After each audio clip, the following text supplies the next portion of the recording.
So hello all, welcome to all about stocks academy. आज हम जानेंगे ROE that is return on equity and ROC that is return on capital employed के बारे में।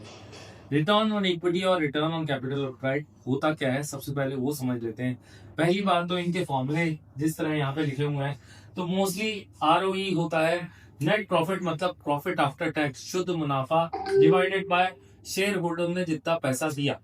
तो यहाँ पे शेयर होल्डर इक्विटी लेते हैं। तो अगर मान लेते हैं किसी कंपनी ने 100 करोड़ का प्रॉफिट किया और 500 करोड़ का शेयर होल्डर का पैसा है, तो करीब करीब रिटर्न हो जाएगा 20%, दैट इज 100 डिवाइडेड बाय 500। जबकि आज रिटर्न ऑन कैपिटल एम्प्लॉयड में एक और चीज एडिशन हो जाती है कि अगर कंपनी ने शेयर होल्डर का पैसा तो यूज करा है, साथ में लोन भी लिया है। अगर वो लोन लिया है तो कैपिटल एम्प्लॉयड मतलब कि यहाँ पे मान लेते हैं 100 करोड़ कंपनी का यहाँ पे शेयर होल्डर इक्विटी से आया, और 100 करोड़ ही मान लेते हैं यहाँ पे लोन से आया, तो करीब हो गए 200 करोड़।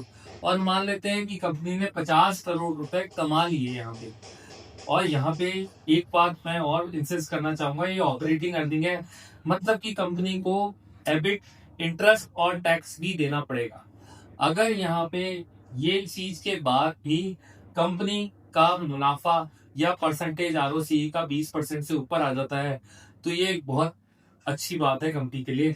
तो मैं बात करूं कि अगर हमने 200 करोड़ यहाँ पे कैपिटल एम्प्लॉयड लगाया और 50 करोड़ के इसका मुनाफा कर लिया, तो कुल मिला के हमारी यहाँ पे रिटर्न हो गई 25%, जो कि काफी अच्छी रिटर्न है। इसका मतलब यहाँ पे हम लोग अच्छा रिटर्न कमा रहे हैं। तो कंक्लूजन में बात करूंगा, आरओई तब कंसीडर करते हैं जब हम लोन वाली कंपनीज को नहीं कंसीडर कर रहे और हम सिर्फ शेयर होल्डर इक्विटी की बात कर रहे हैं। और रिटर्न ऑन कैपिटल एम्प्लॉयड तब कंसीडर करूंगा जब कंपनी ने लोन भी उठा रखा है और उसको लेके कंपनी प्रॉफिट कर रही। तो होप ये क्लियर है। अब बात करते हैं कि अच्छा या आइडियल रेशियो क्या है, कितना परसेंटेज तक आरओई आरओसी होना चाहिए। तो देखिए 15% एज पर वॉरेन बफे, यहाँ पे अगर आरओई आरओसी है तो बहुत अच्छी बात है। वो ये तक बोलते हैं कि यहाँ पे दोनों अगर इक्वल हैं तो ये भी एक अच्छी बात है कि कंपनी यहाँ पे अच्छा फंडामेंटली परफॉर्म कर रही है। अब बात करते हैं नेक्स्ट कि अगर मान लेते हैं आरओई ज्यादा है और आरओसी कम है, इसका मतलब यहाँ पे क्लियरली है कि ROE in the sense share holder equity से तो पैसा बन रहा है, लेकिन जहां पे डेट पोर्शन है वहां से अच्छा परफॉर्मेंस नहीं आ रहा है।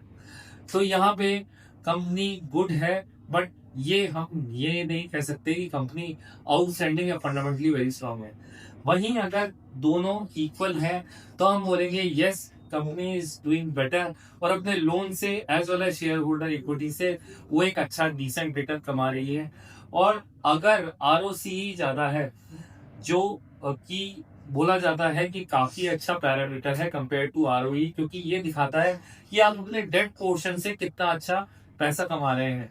तो अगर आरओसी ज्यादा आ रहा है तो यहाँ पे बोला जाएगा कि ये कंपनी बहुत अच्छी फंडामेंटली स्ट्रॉन्ग कंपनी है, जो कि अपने डेट से बहुत अच्छा पैसा कमा रही है, और यहाँ पे इसको प्रिफर किया जाएगा। तो कंक्लूजन में मैं ये बोलूंगा, पहली बात तो कि आरओई और आरओसी में फर्क ये है कि आरओई में हम लोन पोर्शन कंसीडर नहीं करते, और ऐसी कंपनियां जिन्होंने डेट नहीं लिया हुआ उनके लिए आरओसी कंसीडर होता है। आरओसी उन कंपनीज के लिए कंसीडर होता है जिन्होंने डेट पोर्शन या लोन पोर्शन ले रखा है। और हम लोग जनरली ये दोनों रेशियोज देखते हैं, और यहाँ पे बिजनेस में कितनी स्ट्रेंथ या पावर है पैसा जनरेट करने की, मतलब कि कितना अच्छा रिटर्न यहाँ पे एक बिजनेस दे सकता है, तो वो इन दोनों रेशियो से पता चल जाता है। Hope this is very useful to you. Thank you very much for watching, and please subscribe us if you like such content. Thank you.